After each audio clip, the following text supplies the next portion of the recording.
Have you ever dreamed of speaking a new language fluently, opening doors to new worlds and opportunities? This is the story of Sophie, a woman from a small town in Mexico who turned her dream of mastering English into reality.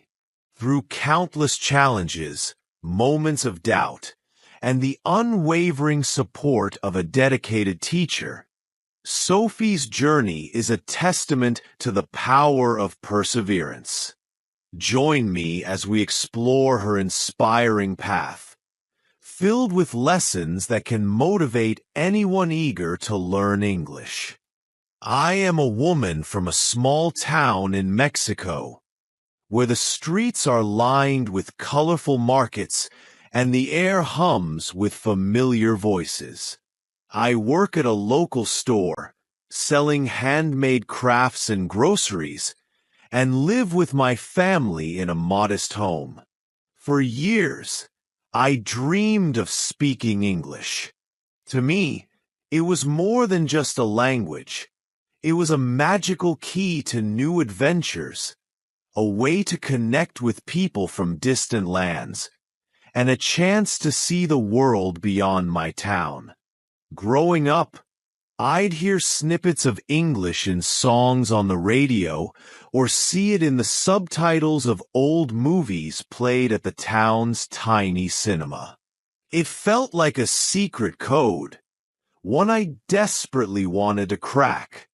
But in a place where Spanish was the heartbeat of daily life, learning English seemed like a far-off fantasy. Still, the dream never faded. One humid morning, I decided to stop dreaming and start doing.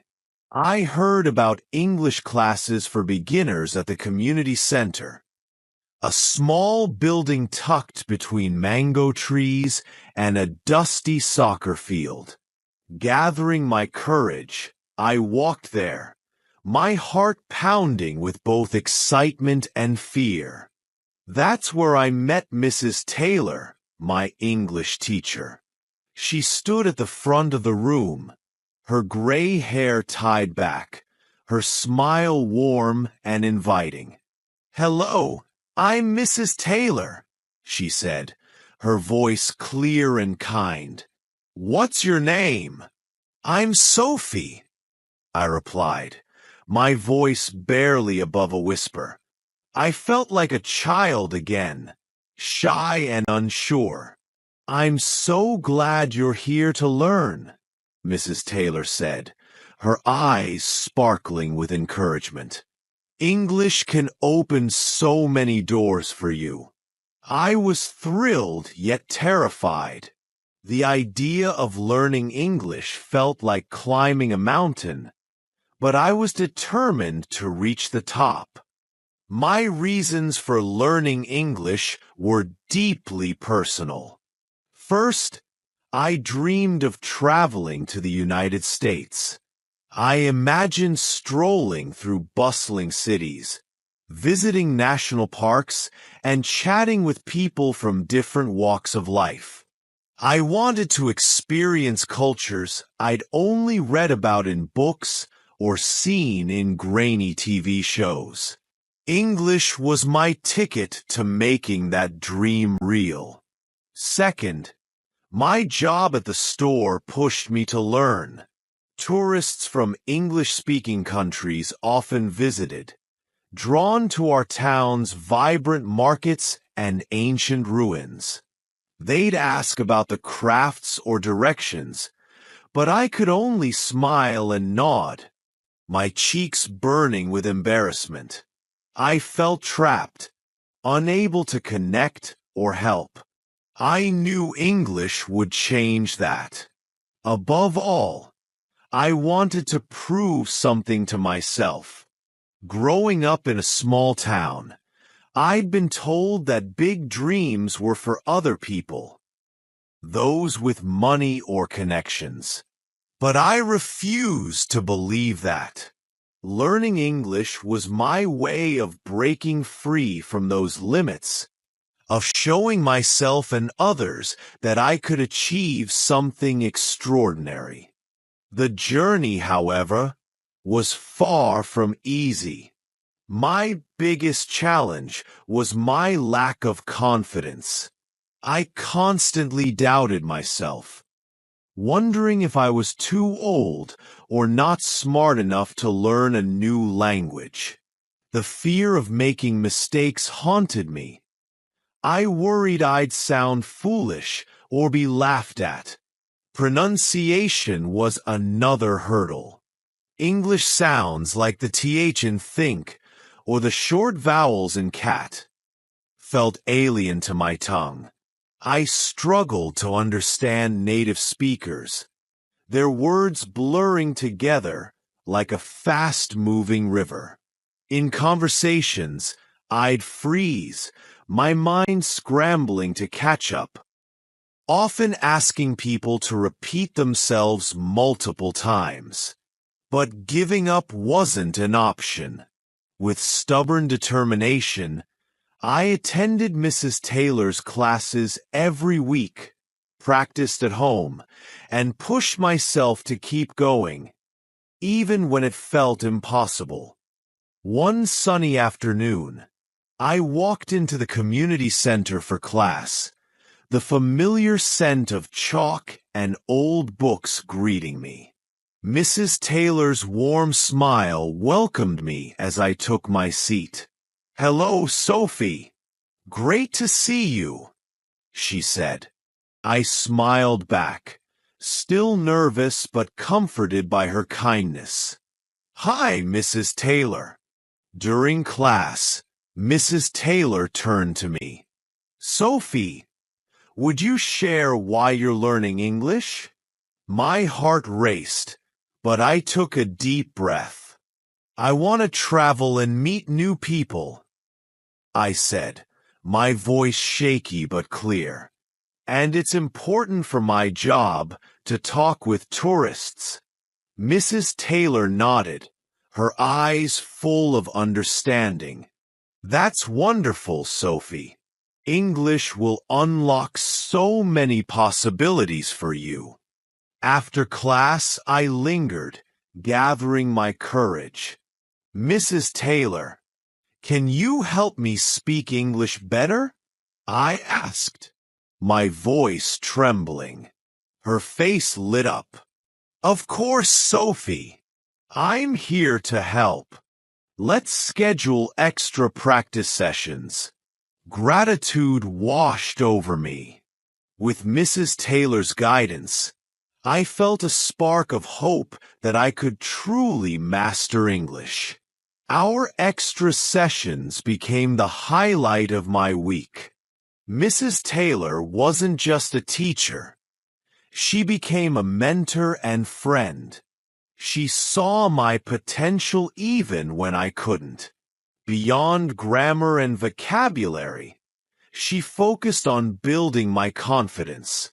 "Mistakes are part of learning," she'd say, encouraging me to speak freely. Her patience created a safe space where I could stumble and grow. Learning wasn't always smooth. There were days when words slipped from my grasp, and frustration made me want to quit. But Mrs. Taylor never let me give up.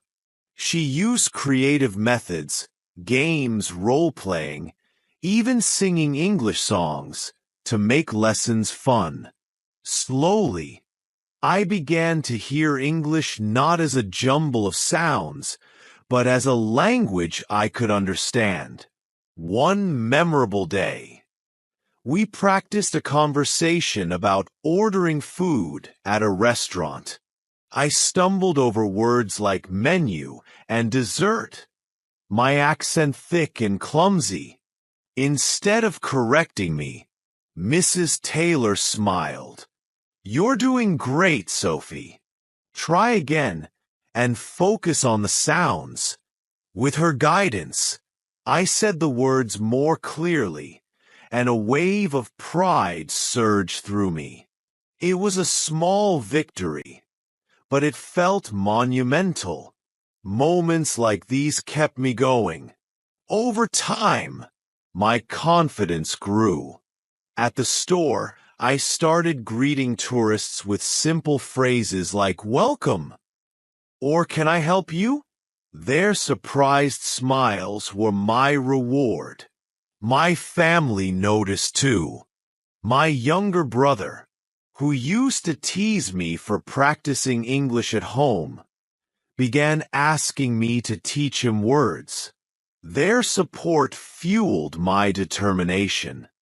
Mrs. Taylor's encouragement transformed me. I gained not just language skills but resilience and a belief that I could achieve anything I set my mind to. One evening, I decided to test my skills by watching an English movie, The Sound of Music, with subtitles. I was excited to see how far I'd come. But as the characters spoke, their words flew by too fast, leaving me confused and frustrated. Why can't I understand? I thought, disappointment heavy in my chest. I'd worked so hard, yet the gap between my skills and fluency felt vast. The next day, I shared my struggle with Mrs. Taylor. I tried watching an English movie, but I couldn't follow it. I confessed, my voice small. She listened patiently, then smiled. "That's completely normal, Sophie. Movies are challenging because they use natural, fast speech. Let's work on your listening skills together." We began incorporating listening exercises into our lessons. Mrs. Taylor played audio clips, conversations, radio interviews, even short speeches. She taught me to focus on key words, pick up context, and not panic when I miss something. "Listening is like a muscle," she said. "The more you train it, the stronger it gets." Weeks later, I tried another movie, Finding Nemo. This time, something clicked. I caught phrases like "just keep swimming" and laughed at the humor without needing subtitles for every line. The words weren't a blur anymore. They were starting to make sense. I rushed to tell Mrs. Taylor.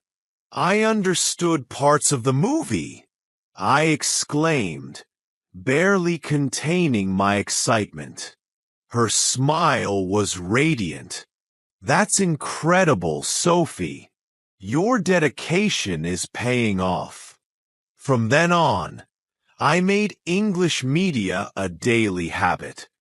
I watched TV shows like Friends, listened to pop songs by artists like Taylor Swift, and even tried podcasts about travel.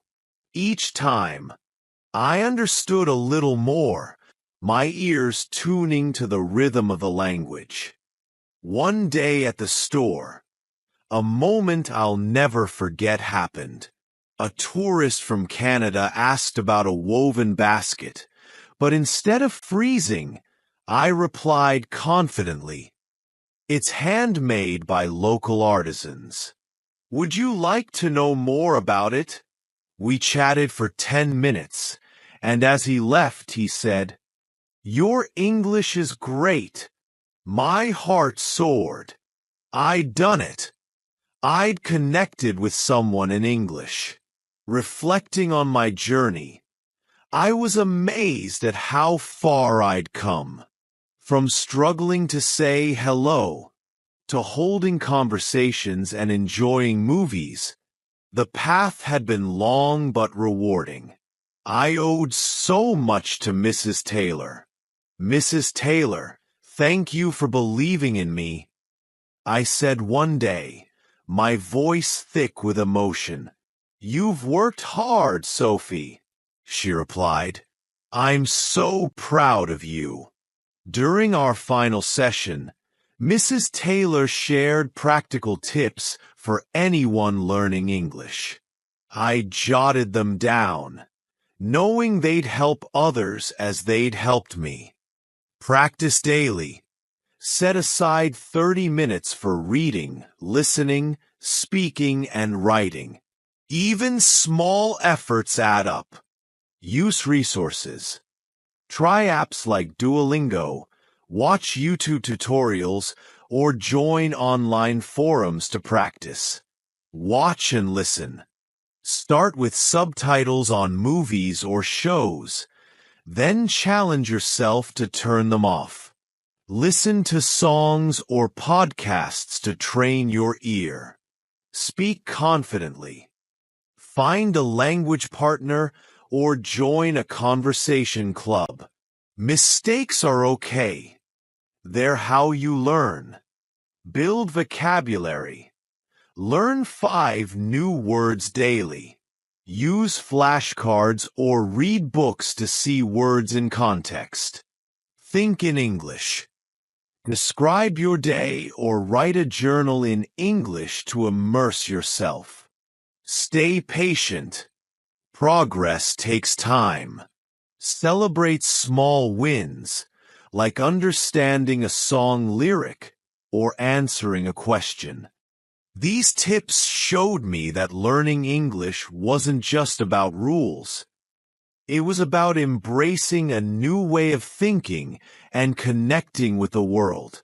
As I continued practicing, I noticed changes beyond language. I felt braver, more open to new experiences. I started planning my first trip to the U.S., researching cities like New York and San Francisco. The dream that once felt distant was now within reach.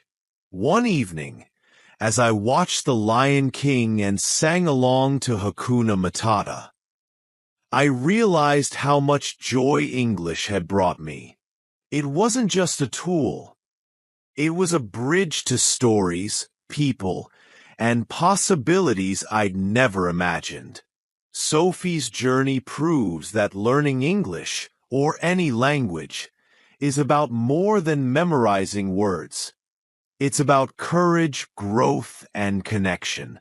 From a shy woman in a small Mexican town to someone who could chat with tourists and enjoy English movies, Sophie's story shows that with determination and support, anything is possible. Whether you're just starting or pushing toward fluency, take a page from Sophie's book. Practice daily, embrace mistakes, and keep going. What's your next step in learning English? Start now, and let your own adventure begin.